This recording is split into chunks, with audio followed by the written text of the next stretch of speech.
Well, here today with Bruce Iannelli and his awesome warehouse of cars and toys, and there's a few classics back here. There's some newer cars on the other side, and some sports cars, some luxury cars, and a whole wide variety. So tell us a little about your business here. And Well, we were established in 1985 in the wholesale business. Our main business revolves around selling cars between dealers. yep, So we buy, trade-ins off leased vehicles, and we market them around the country to other dealers. In the current environment we're in, the used car business is very hot. The new cars are becoming very short because the factories were closed for 3 months with Corona. So anything in the marketplace now is really in demand. We're also in the antique business for personal use and for financial gain. I mean, in here you see a 220 SE Mercedes, you see a 71 280 SE Coupe, a 62 Lincoln convertible, and these are cars that we're preparing for either our own collection or to sell. What we do here is we take our existing collection, and to keep them prepared and to keep them running, we run them through our shop on a 2 or 3 monthly basis, and one comes in at a time. And our mechanic Bert goes through the cars, make sure all the fluids are running, all the brake cylinders are up to par, and keeping the cars in perfect condition. We really specialize in the best of the best. yep, Growing up in the car business, and I say growing up from when I was 5 years old, my father was in the car business, I always had a focus on loving cars. yeah, It's something you either have it or you don't have it. Mia has it. She understands it. And, I try to instore to her, this is all beautiful, but there's more to it than just fancy cars. But I grew up in it. Now, did you kind of come into a family business and take it over, or do you do it completely different style? Here's how things work for me. My father was in the wholesale business. Yeah. And everything I do, I learned from my father and my uncle who were in the car business. But I learned at a very young age. Baseball wasn't an option for me. Sit next to my father in that MG going to work and figuring out how we're going to make our next $100 was a focus for me. Yeah. And it really, it's blossomed into something that worked out well. I mean, I was a kid living in New York City, partying every night too. But I knew one thing.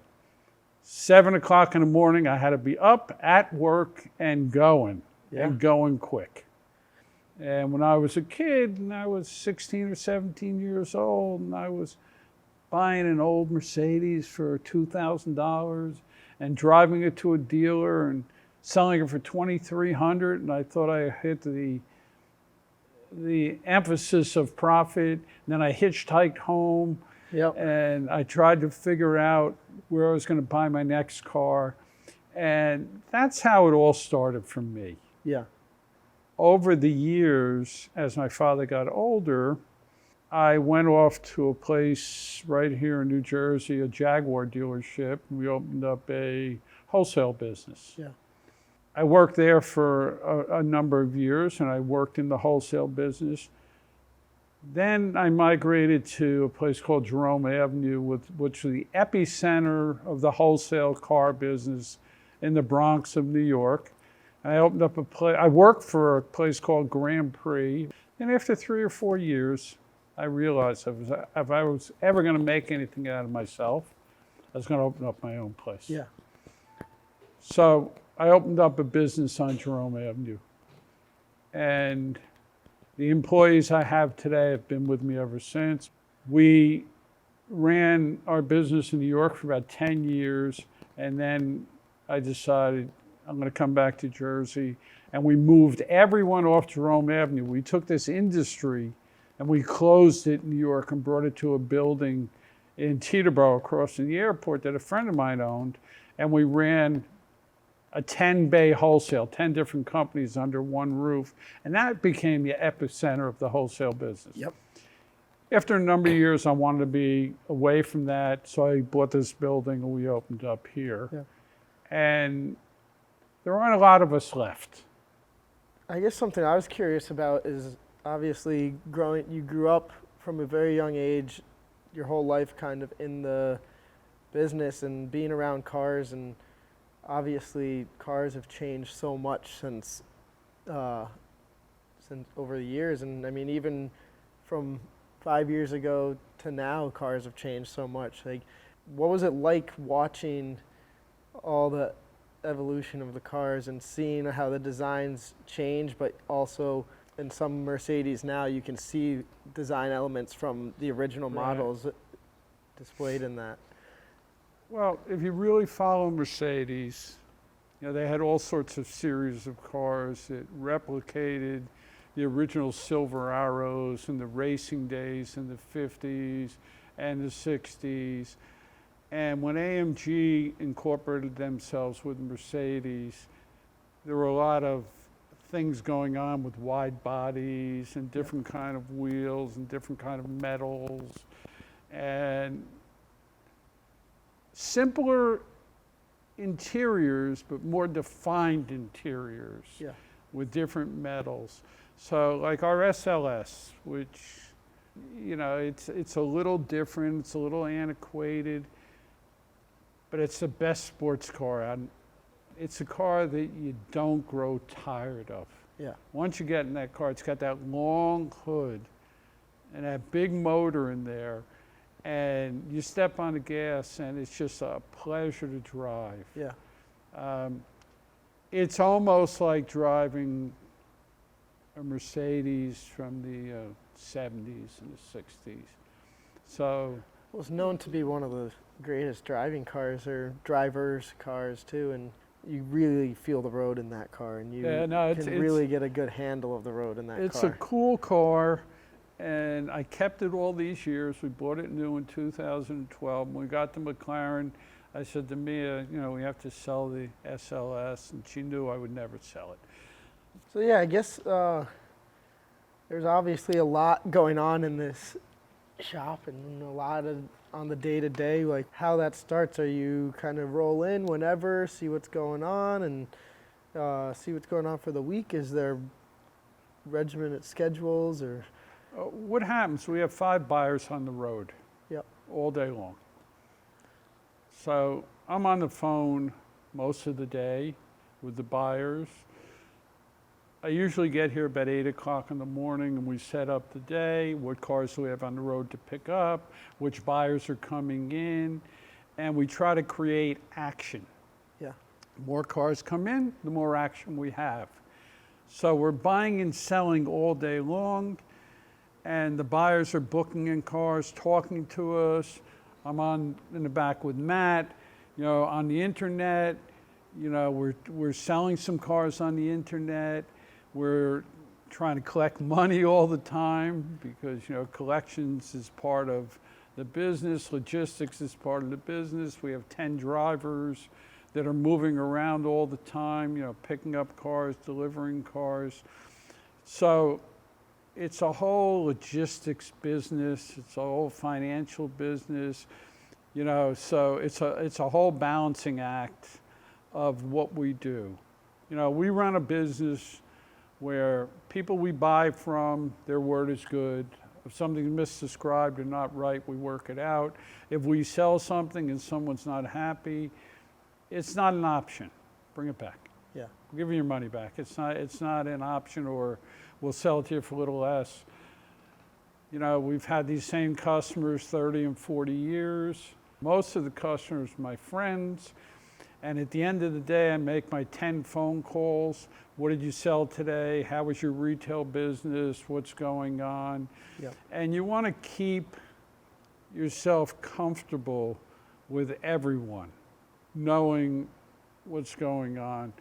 My buyers said, well, why did you sell those 2 cars for that price? They were worth a little more. Well, I sold them for that price because 3 days ago, this guy bought 4 cars from us and he wasn't too happy and he kept them. Yeah. In the long run, this is how we make it up to him, and this is how it keeps the ball going. Yeah. Okay, keeps you the might make a little relationship. more today, and you might make a little less tomorrow, but at the end of the month, it seems to pan out for us. Yep. Our volumes used to be, in pre-08, we used to do 600 or 700 cars a month. Yeah. Then when '08 came in, the whole world kind of changed with the financial problems. Our volumes went way down. Then we brought our volumes back up to about 500 cars about 2 years ago a month. Cars got so tight that it went down to about 300 cars a month. Now we're in the process of building it up a little bit again. You know, Now, do you see now, like you said, around 2008, there's the whole market crisis, and so obviously people probably weren't wanting to buy cars or anything, and now we see with the whole COVID-19, it was another little crisis earlier this year, and you almost saw that, or at least from my point of view, I almost thought the car market like went up. People started wanting to. It was a good time to buy cars, I guess. people are in their house. People are not traveling. People are not buying clothes. They're buying speakers. They're buying TVs. They're buying things that they can use in their house. Yeah. The car business, you know, it all changed to an internet business now with CarMax, Vroom, all these companies. The manufacturers during COVID switched it to an internet business. Yeah. Well, people are at home, working from home, a little bored at time. Now they can just get on the phone instead of going to the dealership, and they're buying the cars. Yeah. And they're buying more cars. And they're buying used cars. And there's different levels. Yeah, and a lot of people can't afford new cars, which created a boom in the used car business. Yeah. So in my opinion, the economy is going to come storming back. People are buying houses like crazy. 3 years ago, you couldn't sell a house. It didn't matter how cheap it was. It didn't matter where, especially in the affluent areas, the $2 and $3 million houses, you couldn't give them away. Yeah. Everyone's moving out of Manhattan now. Everyone's moving out of Boston now. I noticed Everyone's moving out of these affected areas, and they're buying homes. That business is going to come roaring back. that. Yep. Obviously, I met you through Mia and meeting her at school, and you guys have came on the rally this past year, and Right. you said before too how you grew up with your dad and driving around with him in the car, going on Saturdays or Right. going to look at new cars, and so and now you kind of share that passion with Mia, and it's something I share with my dad, and me and him started on the road together driving and on weekends, and that's kind of how Rally to Give got sparked up. Was we did a road trip together and wanted to be able to share that experience with other people, and so talk a little bit more about how I guess you guys share the passion together. And Come on in, Mia, sit with us. so we have Mia here now with us, joining us, and Mia and Bruce have came on the rally for the first time this past year, and kind of give us your guys' experience. We never really went on a rally before together. I've been on a couple, the Colorado Grand, and it was interesting. We didn't want to be the fastest people on the road, but the car was comfortable, and we loved doing it, and Mia really loved going out to dinner with you guys and talking to you and going out at night. We really want to do more. Yeah. I know I want to do more, and I know she has a deep interest. And will we keep the McLaren? Maybe, but I'm really thinking about this super fast Ferrari, Yeah. which is, you'll see it. It's something my wife say, why do you need it? We don't need it. Hey, we can't afford it. But we can't afford not to have these experiences. Yeah.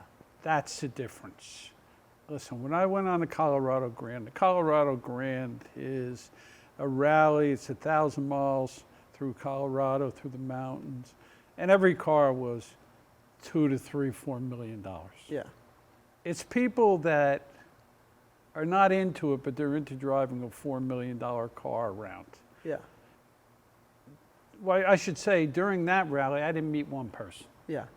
During your rally, I met everyone, and everyone was interested, and everyone had a different story, and everyone was normal, and everyone was eating pizza, and everyone was just hanging out. You know, with Colorado Grand, even though I had a good time, it wasn't a comfortable time. Yeah. Because people were more interested in look at my $4 million Bugatti than what's going on and let's have dinner, let's hang out. Yeah. Different. So what you've created has more human interest than most of these other rallies that go on. Yeah. A lot of them were the glitz and glamour, and that's all that people care about. It's at a different level of interest, okay? So you've done a miraculous job. Thank you. Your dad, he's the guy that you want to be involved with. You have another one, we'll be there. I don't know we'll be driving this time, but we'll be there. All right, so now we got Matt here. It's Bruce's right-hand man who's gonna take us on a little walk around of the shop and teach us a little bit more about some of the cool cars that they got here. You can follow me. So you guys got a little bit of everything. You got Rolls Royces here, Aston Martins, and then you got GMCs and Hondas and Bruce has good taste. old Rolls Royce. Little side panel here. Looks like a little wicker basket.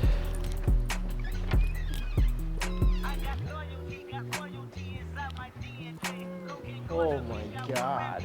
So this is Bruce's collection room. Everything's very private in here. The flooring, the ropes between the floors. This room is not just a room for cars. Did Bruce talk to you about his relationship with the Classic Center? All the cars in here are all Classic Center cars. So yeah, he talked about. they're exceptionally well restored. Talked Factory about restoration. It's a specialized operation. Yeah.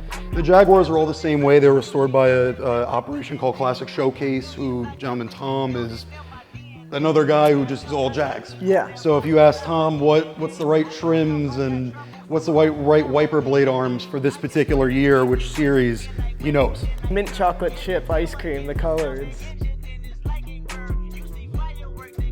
Now, like, from me growing up is totally, I mean, Absolutely. different from what you were looking at growing up too. I mean, I'm not that old. I know you're not that old. I might be bald, but I'm not that old. You're not that old, but like, the cars change so much in such little time, you know? Absolutely. And it's like, it's something that I would say to myself, you need to get these cars. Like, I don't, like, when I'm like 12 years old, I can't afford anything. I don't even have $1 to my name at that age, but like, these are the cars that I'm growing up seeing and passionate about, but who knows what the cars are going to be like by the time I'm personally able to afford one. So it's like, Right. It's the poster on the wall. Yeah. Everybody, you know, younger people had a Diablo or an F40 on their wall, and that's the car, you know, Yeah. for them.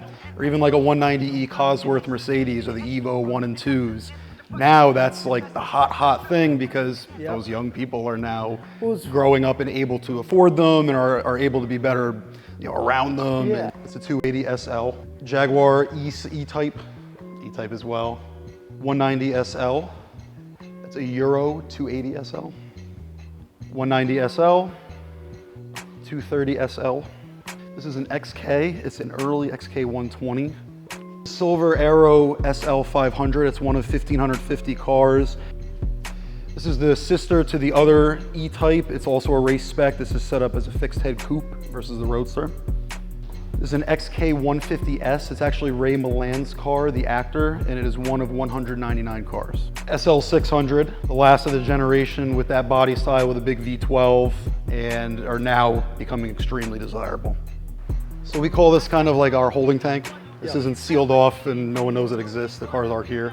Right now, these three are 280 SE Mercedes. They're all low grills, and what makes them special and what that low grill means is there's a standard version and it actually has a tall grill, a tall nose on the car. There were an extremely limited number of low grill cars made, and the numbers are a little obscure, but it's very, very, very small grouping of cars. So when they come available, they're snatched up. I always loved this car. It's a Healy. It's a 100 LM. Everybody thinks Healy, they think 3000s, BJ8s. That's the mainstream one. Yeah. This is considered an early car, and if you crunch the numbers, it comes up super early in the serial numbers. Yeah. So it's not only just an early Healy, it actually is within a first segment run of the cars.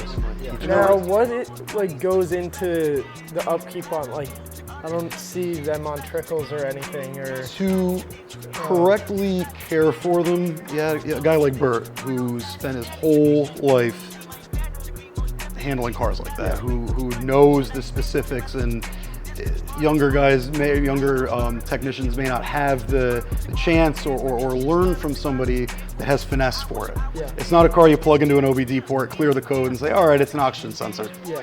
It's a car that you have to have so much time and years and knowledge to really take care of them. So a guy like Bert knows to take a car like this throughout the year a couple times. He brings them outside, he warms them up, gets everything to temperature.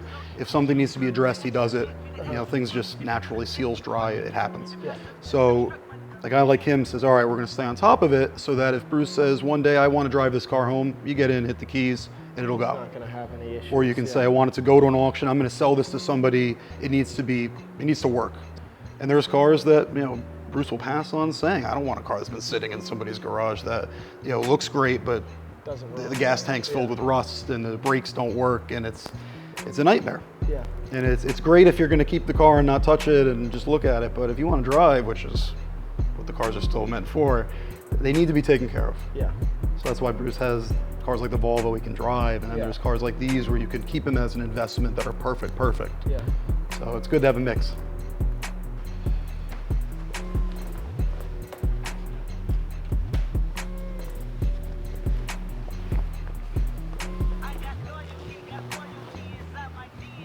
Wow. I can smell Italy.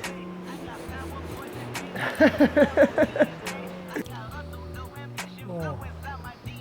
It smells like a leather shop in Florence.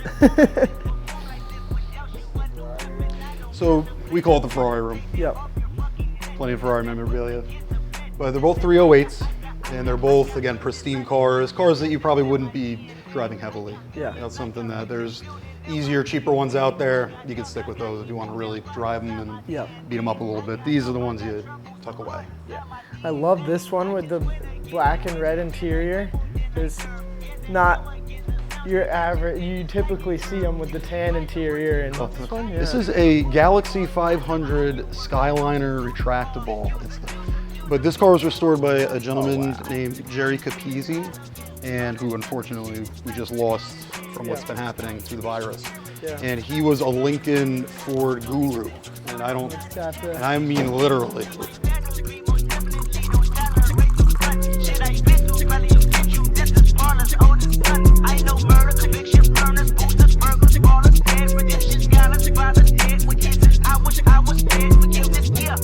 Yeah.